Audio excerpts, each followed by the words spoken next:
And we're going to talk about series summation using our sigma notation. Sigma notation, it represents the sum of a sequence. Remember, sum is the result that you get when you add. So if you take the sum of 5 and 4, the sum would be 9. The answer you get is our sum.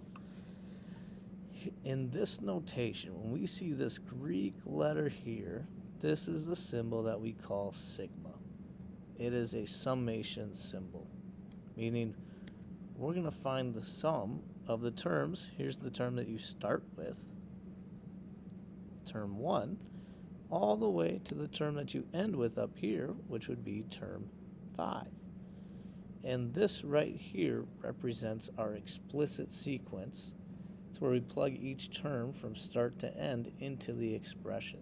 So we've been finding sequences where if I want the first term, I'm going to replace the k with a 1. If I want the 12th term, I'm going to replace the k with a 12. Whatever term we want, that's the number we plug in for the k. Here's how this example would work. We're going to start with the first term and end with the 5th term. We want to find all the terms in between, and we're going to use that explicit sequence to come up with our numbers. So we're going to start with the first term, a1, find the second term, third term, a sub 4 and a sub 5. So we're starting with 1, finding all the terms between 1 and 5. So we go to our explicit sequence, and instead of k here, I'm going to plug in my 1. So it's going to be 2 times 1 minus 1 gives us 1. When we go to find the second term, I replace the k with a 2. And we do this so on and so forth. Now you can check my work, plug this into the calculator. But once we get all 5 terms, because of this symbol, sigma, this tells us that at the end, once we have the 5 terms, we need to take those 5 terms and add them up to get a final solution, in this case, of 25. Here's a second example that you'll see where, there's more than one k thing going on. And what happens if my k doesn't start at 1 and end somewhere else? What do we do now? Well, again, when we have 2 different k's, we're still going to plug in the same number for those k's. So again, we're going to start with what this number tells us. So in this case, we're going to start with term 7 and end with term 12. So we need to start with the 7th term, the 8th term, 9th, 10th, 11th, and 12th. So we need to do this 6 different times to get our answers here. So to find the 7th term, I'm going to replace the 7 every space that I see the k. Now this might look confusing, but if we use our calculator,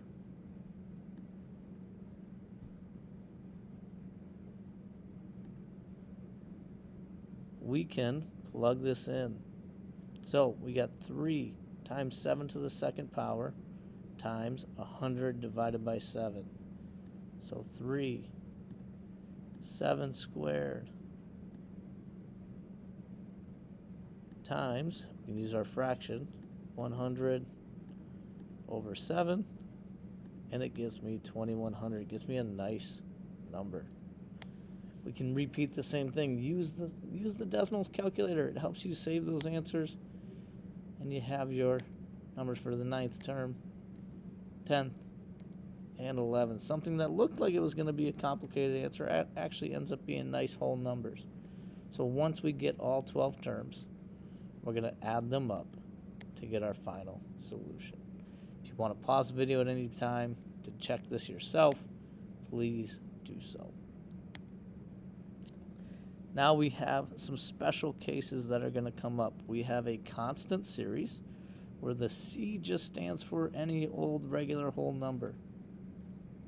We have a linear series where we'll have a shortcut for you, and a quadratic series. So 3 more examples will come up.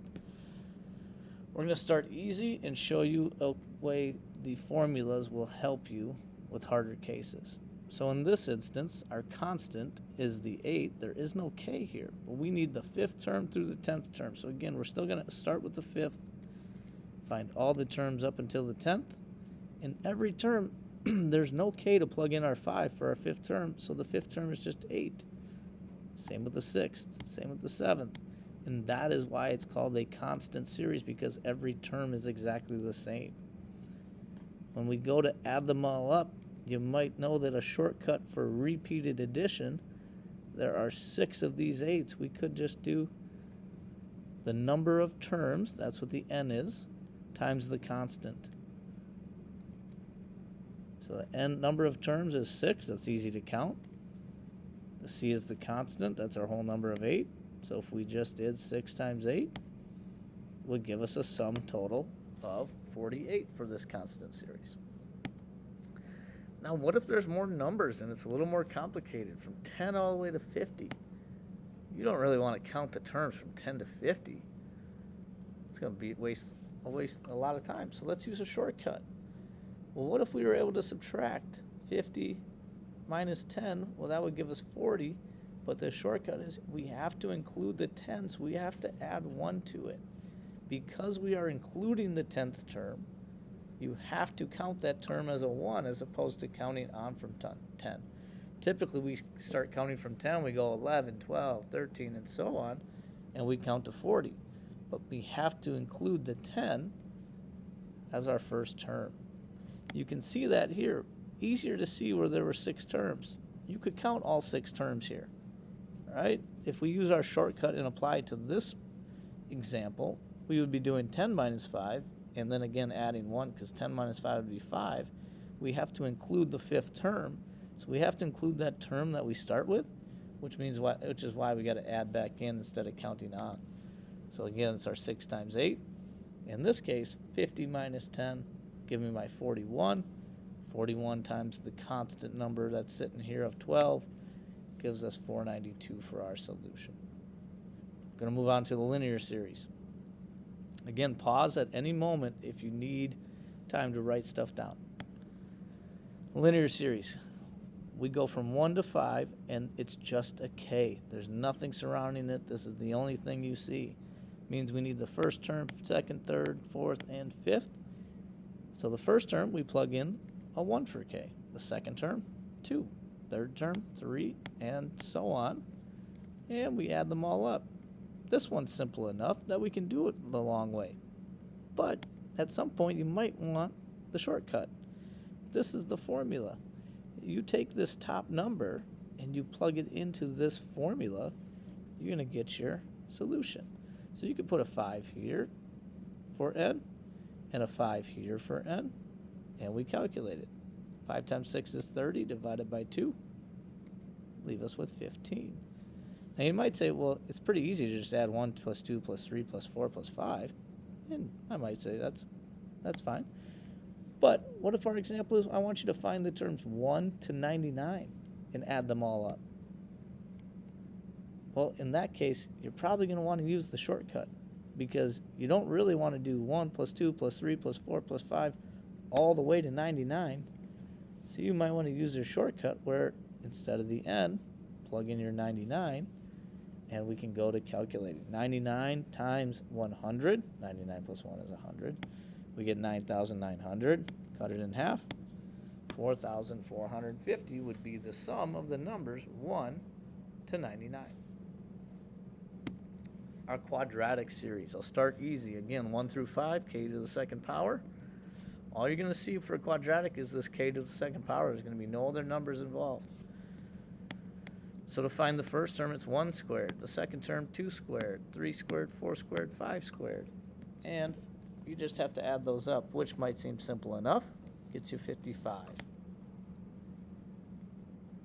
Now what if you got to add up 1 all the way to 40 of k to the second power? Looks like I have a little typo here that I'm going to fix quickly. It's k to the second power. This means you have to add up 1 to the second power, plus 2 to the second power, plus 3 to the second power, plus 4, all the way to 40. I don't know if anybody wants to spend their time typing this into the calculator when there is a shortcut. So here is our shortcut formula. So instead of typing all 40 numbers into the calculator, we can just go in and replace our n's with this top number. In this case, it's a 40. So we have 40 times 40 plus 1 times 2 times 40 plus 1. So it's going to be 40 times 41 times 81, all divided by 6. Leaves us with 22,140. You can use your calculator to check me. Again, using the shortcuts are going to be to your advantage when we don't have small terms like 1 to 5. That's all we got.